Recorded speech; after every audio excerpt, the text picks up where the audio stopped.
ગોંડલ ગણેશભાઈને એના જન્મદિવસની શુભકામનાઓ પાઠવવા આવ્યા છીએ અમારી ટીમ સાથે।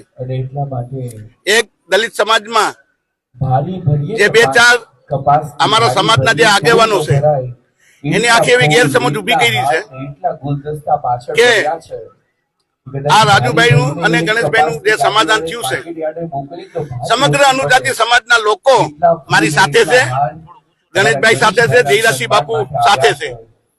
આજ જુનાગઢ જિલ્લાના અનુજાતિ સમાજના પ્રમુખ વતી હું અને અમારી આખી ટીમ માણાવદર તાલુકો, મારિયા તાલુકો, વિસાવદર તાલુકો, ભેસાણ તાલુકો અને અમારા જુનાગઢ તાલુકાના લોકો અમે અહીંયા ગણેશભાઈને એના જન્મદિનની શુભકામનાઓ આપવા આવ્યા છીએ અને અનુજાતિ સમાજના સમગ્ર દલિત ભાઈઓ બહેનોને મારી વિનંતી છે કે આપણા ગેરસમજમાંથી બહાર નીકળી જઈએ અને આપણે 2-4 જે લે ભાગુ આગેવાન છે, જે ટુકડા ગેંગ છે, જે તોડતાડ ગેંગ છે, જે તોડ કરવા માટે બહાર નીકળે છે એની વાતોમાં ના આવીએ અને આપણે બુદ્ધના વંશજો છીએ, બાબા સાહેબના વંશજો છીએ। ત્યારે બુદ્ધ ભગવાને હંમેશા માફ કરવાનું પ્રેરણા આપી છે, એટલે હું બુદ્ધના વંશજ તરીકે જયરાજસિંહ બાપુ ને ગણેશ બાપુને હું માફ કરું છું।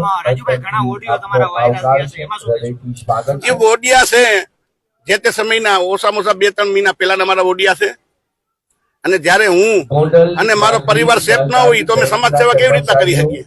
એક ભાઈએ મારો જે 10 કરોડ રૂપિયાનો વિડીયો મૂક્યો છે એને મેં કીધું કે હા ભાઈ એને સમાધાન નથી કરવું, તું 10 કરોડ રૂપિયા દેવાની છે એટલે આપણે સમાધાન નથી કરવું, પણ મારી સમાજ જયારે મારો પરિવાર સેફ ના હોય, હું સેફ ના હોય તો મારો સમાજ કેવી રીતના સેફ રહે? કે મારો પરિવાર સેફ તો હું સેફ।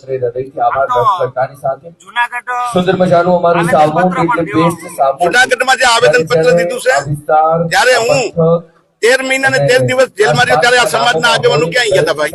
ત્યારે કેમ મેદાનમાં ના નીકળ્યા? ત્યારે કેમ અમને મદદ કરવામાં ના આવી?